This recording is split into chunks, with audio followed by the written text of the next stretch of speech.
And here we are, the granddaddy of all quantum weirdness, the infamous double slit experiment. To understand this experiment, we first need to see how particles, or little balls of matter, act. If we randomly shoot a small object, say a marble, at the screen, we see a pattern on the back wall where they went through the slit and hit. Now, if we add a second slit, we would expect to see a second band duplicated to the right. Now, let's look at waves. The waves hit the slit and radiate out, striking the back wall with the most intensity directly in line with the slit. The line of brightness on the back screen shows that intensity. This is similar to the line the marbles make. But when we add the second slit, something different happens. If the top of one wave meets the bottom of another wave, they cancel each other out. So now there is an interference pattern on the back wall. Places where the two tops meet are the highest intensity, the bright lines, and where they cancel, there is nothing. So, when we throw things, that is, matter, through two slits, we get this, two bands of hits. And with waves, we get an interference pattern of many bands. Good so far. Now, let's go quantum.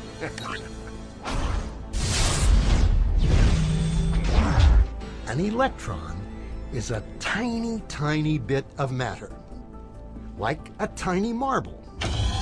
Let's fire a stream through one slit. It behaves just like the marble, a single band. So, if we shoot these tiny bits through two slits, we should get, like the marbles, two bands. What? An interference pattern. We fired electrons, tiny bits of matter through. But we get a pattern like waves, not like little marbles. How? How could pieces of matter create an interference pattern like a wave? It doesn't make sense. But physicists are clever. They thought, maybe those little balls are bouncing off each other and creating that pattern.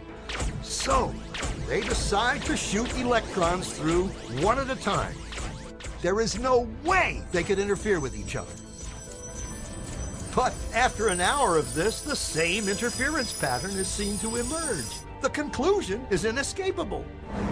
The single electron leaves as a particle, becomes a wave of potentials, goes through both slits, and interferes with itself to hit the wall like a particle. But mathematically, it's even stranger. It goes through both slits, and it goes through neither. And it goes through just one, and it goes through just the other. All of these possibilities are in superposition with each other. But physicists were completely baffled by this. So they decided to peek and see which slit it actually goes through.